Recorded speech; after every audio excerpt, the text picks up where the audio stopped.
Comment Steve a su que Bucky avait tué les parents de Tony? Dans Civil War, les accords de Sokovie sont la principale raison de la séparation des Avengers. Seulement, ce n'est pas le réel fond du problème. Ces Avengers sont clairement tenus par deux personnalités, Tony Stark et Steve Rogers. Et ce n'est clairement pas la première fois qu'ils n'étaient pas d'accord. Il existe même depuis des années des tensions entre eux. Big man in a suit of armor.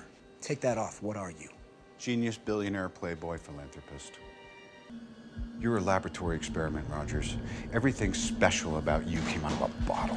Mais les deux leaders ont toujours su trouver un moyen de s'entendre pour le bien commun. Seulement, les révélations sur la mort des parents de Tony ont été la goutte d'eau qui fait déborder le vase, créant une fracture trop forte à surmonter. Mais comment Steve a su que Bucky était celui qui avait tué les parents de Stark? Car à aucun moment nous ne voyons une discussion entre Steve et Bucky sur le sujet. D'ailleurs, Steve n'en a jamais parlé. Eh bien, souvenez-vous, dans Captain America and the Winter Soldier, Steve et Natasha se rendent dans le camp Lehigh, lieu d'entraînement du programme Rebirth, programme qui a vu naître Captain America. Et se trouvent là-bas des serveurs qui hébergent l'intelligence artificielle d'Arnim Zola. Zola, qui tente à ce moment-là de gagner un maximum de temps, révèle que le Shield est corrompu depuis des années et que le soldat de l'hiver a été utilisé pour changer le cours de l'histoire. Et pendant un court instant, nous voyons une photo de Bucky suivie d'une photo de la mort d'Howard Stark. Zola dit à ce moment-là,